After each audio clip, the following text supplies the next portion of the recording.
everyone. We know very well that the law of Moses was designed for Israel and Israel alone. But can we prove that from the Bible? Are there instances that show without question that the law of Moses did not apply to the Gentile? Look at Deuteronomy chapter 14, verse 21. And we know that the law of Moses restricted the Hebrew people from eating anything that was, quote, ceremonially unclean, as we find in Leviticus chapter 11.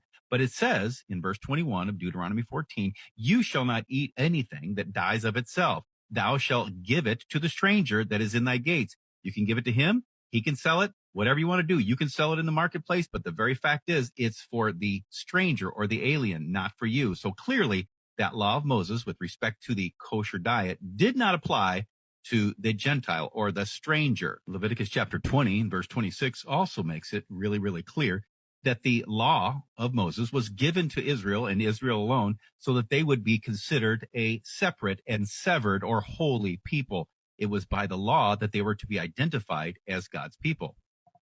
Deuteronomy chapter 4 also says something very interesting. And it says in verse 7 and 8, it says that no other nation was given the law of Moses, only Israel. And Deuteronomy chapter 5 says essentially the same thing. Verse 2, the Lord God made this covenant with us, Israel, in Horeb, not the Gentiles. Lord God made not this covenant even with our fathers. He says he made it with us today that are standing here alive. Look at Psalm 147, verses 19 and 20. He showed his word unto Jacob, his statutes and his judgments unto whom? Israel. He hath not dealt so with any other nation. Or as for his judgments, they have not known them.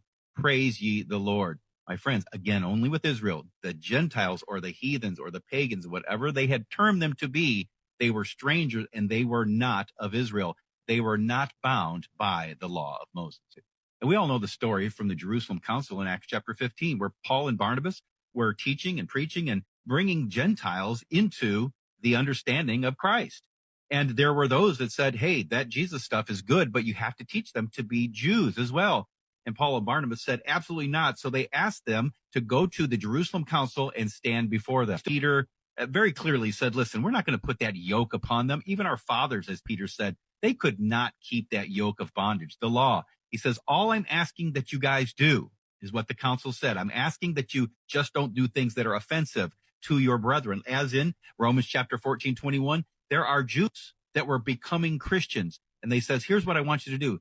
You don't have to keep the law of Moses, but don't do things like eat things that are with blood or things that are strangled. This would be very offensive to them. And you have to be courteous to your brothers that are learning about Christianity. How, in the end, is a Gentile defined?